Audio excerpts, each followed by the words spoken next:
కొమరం భీం ఆసిఫాబాద్ జిల్లా చింతమానేపల్లి మండలంలో వివిధ గ్రామాల్లో లబ్ధిదారులకు మంజూరైన ఇందిరమ్మ ఇళ్లకు భూమి పూజలు నిర్వహిస్తూ ప్రొసీడింగ్ పత్రాలను అందజేస్తున్నారు.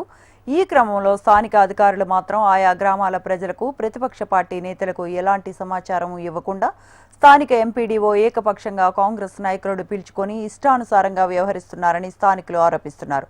నూతనంగా మంజూరైన ఇందిరమ్మ ఇళ్లకు భూమి పూజ నిర్వహించే కార్యక్రమానికి అధికారులు స్థానికులకు సమాచారం ఇవ్వకుండా వ్యవహరిస్తున్న తీరును మార్చుకోవాలని చెప్తున్నారు స్థానికులు.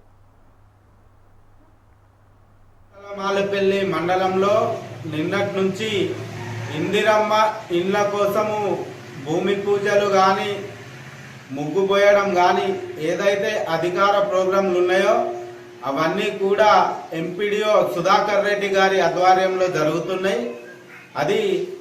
దానిలో కేవలం కాంగ్రెస్ పార్టీ నాయకులను కార్యకర్తలను మాత్రమే పిలుస్తూ భూమి పూజలు కానీ ఇనాగ్రేషన్స్ కానీ ఏదైనా అటువంటి ఇతర కార్యక్రమాలు చేస్తున్నారు. ప్రభుత్వ కార్యక్రమాలు ఏదైనా ఉంటే ఇతర పార్టీలకు కానీ ప్రజలకు కానీ నాయకులకు కానీ ఎటువంటి సమాచారం ఇవ్వకుండా ఏకపక్షంగా ఎమ్మెల్సీ దండవిఠల్ గారి ఆధిపత్యంతో కేవలం కాంగ్రెస్ పార్టీ నాయకులను పిలుస్తూ భూమి పూజలు చేస్తూ